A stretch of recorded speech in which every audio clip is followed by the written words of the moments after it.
dans cette histoire vraiment de l'acquisition de l'identité créatrice, c'est la clé, c'est la constance.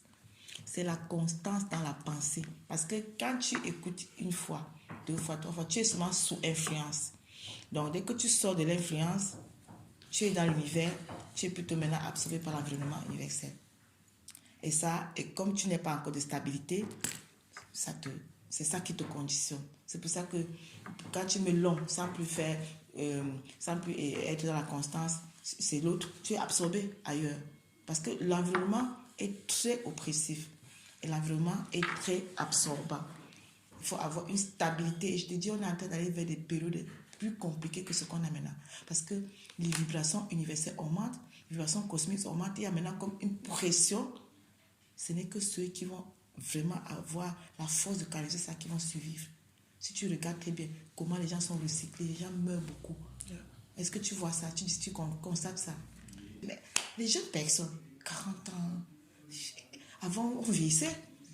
Avant on avait les cancers à 70 ans. Maintenant les gens meurent de cancer à 40 ans. Ce sont des programmes.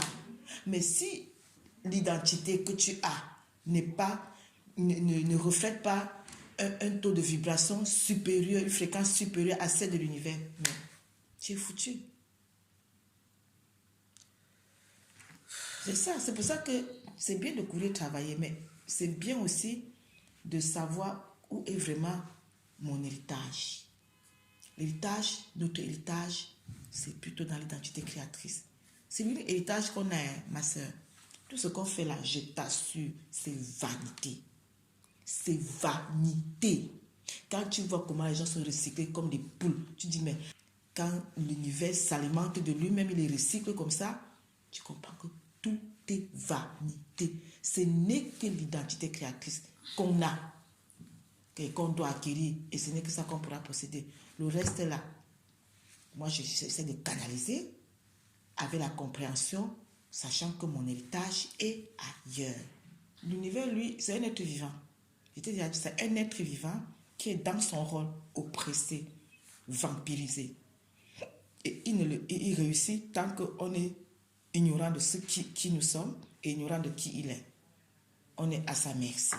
C'est pour ça que le travail que je vais faire avec toi, c'est que tu entres dans la connaissance de toi-même, dans la connaissance de l'univers et surtout dans la connaissance du Créateur. Parce que ce n'est comme ça que tu peux comprendre son langage. Et dès que tu commences à comprendre son langage, toi, tu vas canaliser tout. Parce que tu cherches, tu l'instruction derrière chaque événement. Et c'est ça difficile que tu retombes dans la tristesse. Parce que tu retombes là, parce que tu t'es connecté à l'environnement. L'environnement ne fait que tirer vers le bas. Ça veut dire que même dans tes pensées, tu es plutôt dans l'environnement. Tu vas penser peut-être à ce qui s'est passé, à un tel, à un individu, à un événement, à une circonstance, à peut-être un objet matériel, mais sans pour autant aller dans l'instruction. Là, tu tombes dans la dépression. Tu étais forte. Moi, je te voyais derrière moi, je dis waouh! Moi, c'était un témoignage et je t'ai dit que ce n'est pas le but, ce n'est pas seulement que tu sens bien, c'est que tu ailles dans l'identité, dans la plénitude de l'identité créatrice. Mais tu n'es pas encore dans l'identité toi-même. Tu n'es pas encore toi dans la stabilité. Tu n'es que sous influence de ce que je te dis. Et je peux te donner, parce que tout le temps quand je parle avec toi, je prélève une portion de moi pour te donner. C'est ça même que j'ai fait. Ça veut dire que je te donne que ce que moi j'ai déjà reçu. Tu vois, comme instruction, comme identité. Autrement, je ne peux rien te donner. Et ce que je te donne, c'est pour que toi-même tu entres dans l'identité. Mais tu ne peux pas le faire si tu es seulement sous influence et tu es actif plutôt ailleurs. C'est un travail à vie. Je t'ai dit, c'est un travail. Tant que tu es dans le corps, tu dois faire ce travail. Moi, je le fais chaque jour. Parce que je discerne. Si je peux te donner ce que je donne, c'est parce que j'étudie ce qui se passe avec moi-même. Je discerne comment l'univers fonctionne, comment il cherche toujours à nous amener vers des profondeurs, donc à nous communiquer, à nous maintenir dans son identité et à nous empêcher de pénétrer la vraie identité. Parce que lui, il est l'époux. Je t'ai dit, il est l'époux illégitime qui nous viole. Et il le fait sans il ne te demande pas ton avis. Il te pénètre par les pensées. C'est ça la pénétration, c'est ça la sexualité. Il te pénètre par les pensées. Il balance tes pensées dans les événements du passé. Il te pénètre comme ça. Il te tire vers lui. Et tu vois le noir. Par contre, nous devons aller dans la sexualité pure avec le père qui est l'époux légitime. Et quand c'est lui qui nous pénètre, c'est le contraire qui se passe. Quand il se communique ce qu'il est, il dépose sa substance en toi parce que tu dois gérer les événements par la compréhension. Parce que tu dois comprendre que rien n'est contre le vrai toi. C'était la base depuis le départ. Rien n'est contre le vrai toi, le mal n'existe pas parce que pour le vrai, le mal n'existe pas. Tout ce que l'univers nous a vendu comme mal, bien, la dualité, ce n'est que dans le champ cosmique. Dans la sphère créatrice, ça n'existe pas. Puisque tout ce que le Père permet, ce n'est que pour le bien du vrai. Mais quand c'est le faux qui est encore en action, il lutte. Il croit que c'est pour le mal du faux, de ce qu'il appelle lui, mais c'est le faux. Mais le vrai, lui, il doit être libéré de ça. C'est pour ça que le Créateur, s'il veut vraiment te libérer, te l'amener à lui, il va permettre que dans l'horizontalité, il gâte tout, détruit tout ce que tu crois avoir, à quoi tu t'identifies. Il te sépare de tout. Parce qu'il faut que tu te détaches de l'horizontalité pour aller dans la verticalité. Ce n'est pas pour le mouvement du vrai toi.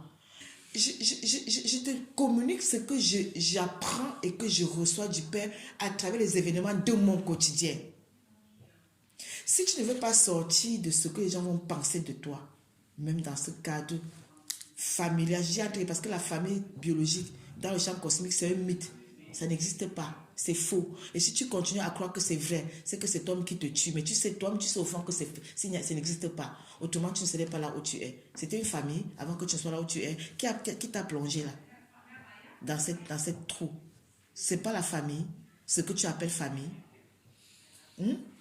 Et maintenant, tu as, dans une situation où tu as la possibilité de sortir de ce trou, mais il faut que tu t'en comptes encore de ça. Parce que tu peux dire tout ce que tu veux.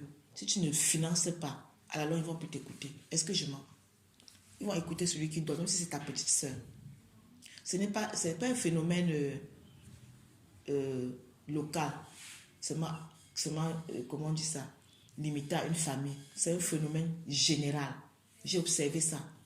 Dans les familles, même si c'est le plus cadet qui a les finances, c'est lui qu'on écoute. Et si l'aîné n'a absolument rien, il ne vaut rien. En Afrique, ce n'est plus l'âge qui parle, c'est les finances qui parlent. Et ne crois pas que ton importance dans cette famille avait avec le vrai toi, ça avait avec ce que tu as toujours dégrainé, tu as toujours donné, tu as toujours financé, toi tu as soutenu financièrement. Ça t'a donné une certaine position qui te donne aussi une certaine personnalité que tu vas entretenir. Mais si tu ne veux pas sortir de cet engrenage-là et reconnaître que le vrai toi n'a rien à foutre, ils vont te maintenir là-dedans et tu seras tout dans cet état. L'univers est en train de recycler son prolongement parce qu'il doit s'alimenter. Des consciences qui pénètrent la conscience créatrice échappent de plus en plus à son contrôle. Maintenant, plus des consciences ont échappé à son contrôle, puisqu'il doit s'alimenter, et comme il savait que ceux qui sont destinés à retourner au Père sont plus juteux que ceux qui sont son prolongement, pour qu'il remplace un qui lui échappe, il faut qu'il recycle peut-être 5 ailleurs. Je ne sais pas si tu me comprends. Voici ce qui se passe dans l'univers, ma soeur. Donc, si toi, tu veux maintenir une position illusoire de responsabilité de ce que tu appelles famille, qui n'existe pas, c'est que tu veux à tout prix entretenir le faux. C'est une position que tu veux entretenir parce que ça te donne une certaine personnalité, c'est une certaine... La responsabilité, la personnalité qu'on te donne seulement parce que tu entretiens les gens financièrement. Fais 1 an, 2 ans, tu ne donnes rien. Je vais voir où ils vont encore te donner un petit respect en Afrique là. Ce n'est pas ça qui respecte. Ce n'est pas toi qui dois retourner au Créateur, qui doit entrer dans son héritage. N'intéresse personne. Moi, je te dis la vérité comme je me le dis à moi. Hein, parce que ce n'est pas parce que c'est toi. Je me parle comme ça à moi-même devant les événements. Et c'est ça qui me donne de continuer. Parce que je dois sortir de l'illusion. Mais toi, tu t'es vêtu à entretenir l'illusion. Et ça ne peut que te plonger là où ça va te plonger parce que l'univers, il aime ça. On est dans un champ cosmique, n'oublie pas que c'est la matrice. Et notre famille biologique, ce sont les gardiens de la matrice. Et ils ont le portion d'énergie que l'univers leur donne pour être les bons gardiens. Et pour te surveiller, pour que tu n'en sortes pas. et c'est toujours par les événements. L'univers lui-même va recycler dans ta famille pour te maintenir à tuer. Parce qu'il sait que dès qu'on va t'appeler, tu vas faire tout pour faire quelque chose. En faisant tout quelque chose, tu te plonges dans. C'est comme ça qu'il fonctionne. Parce qu'il sait qu'il s'agit de toi. C'est toi qui dois sortir. Mais pourquoi tu ne sortes pas? Il va créer les événements dans ta propre famille. Pourquoi tu ne sors pas? Je ne te parle pas des choses que j'ai vécues, ma soeur. Tu sais, je ne te parle pas des choses que j'ai lues. Et c'est ça qui m'a enseigné. C'est ça qui m'a instruit. C'est ça qui me donne de comprendre comment ça fonctionne et comment je devais avancer. Ce n'est pas en entretenant le faux, l'illusion. C'est en discernant. Parce que si tu ne peux pas être comme l'aigle qui est focusé, l'aigle, quand il a son but, il est focusé sur le but. Et il va atteindre ce but-là. Il n'est pas distrait. Il ne balade pas ses gars internes. Il n'est pas là pour entretenir l'illusion. Moi, j'ai plutôt l'impression que toi, tu as une position que tu as construite dans la famille, que tu vas à tout prix entretenir et maintenir. L'information que tu reçois déclenche automatiquement une émotion et automatiquement une action. Il le sait, l'univers le sait très bien. Et il sait où t'envoie. Parce qu'il te connaît mieux que tu ne te connais. Parce que tu n'es qu'un programme. Il sait où appuyer pour que le programme soit mis en marche. Et il sait ce qui va en sortir. Là où tu es là maintenant, dans le tronc. Alors comment tu es déjà vraiment très très soulagé que tu sortais de là. Mais je t'ai toujours dit que le problème, ce n'est pas de se sentir bien maintenant et puis ça va. Je t'ai toujours dit, c'est une identité que tu as acquérir. Une stabilité qui est pérenne, qui n'est plus dépendant des caprices, des temps et des circonstances. De manière que dans cette stabilité, on t'appelle même pour n'importe quoi. Tu peux canaliser sans que ton émotion ne te retrouve dans la profondeur. Sans tomber dans la tristesse, sans avoir une seule nuit d'insomnie. Tu devais arriver à cette dimension. Mais tu ne peux pas arriver à cette dimension si tu veux maintenir ta position de maintenant dans ce que tu appelles famille qui n'existe pas. Je suis désolée. La famille biologique dans le champ cosmique n'existe pas. C'est un mythe. Ce n'est qu'un centre d'intérêt. Si tu veux comprendre où se trouve la vie et tu veux demeurer dans la mort, continue à te battre. Mais je te dis, tu dois être focusé. C'est une question de constance de la pensée. Tu vas dans la constance tout seul, dans un individu instable, envahi, entouré par cet univers-là qui te bombarde avec les informations qui te tirent vers le bas. Focuser et sortir des compromis, des complaisances, des sentiments humains, des camaraderies. Tu ne peux pas aller dans la verticalité si tu te maintiens là-dedans.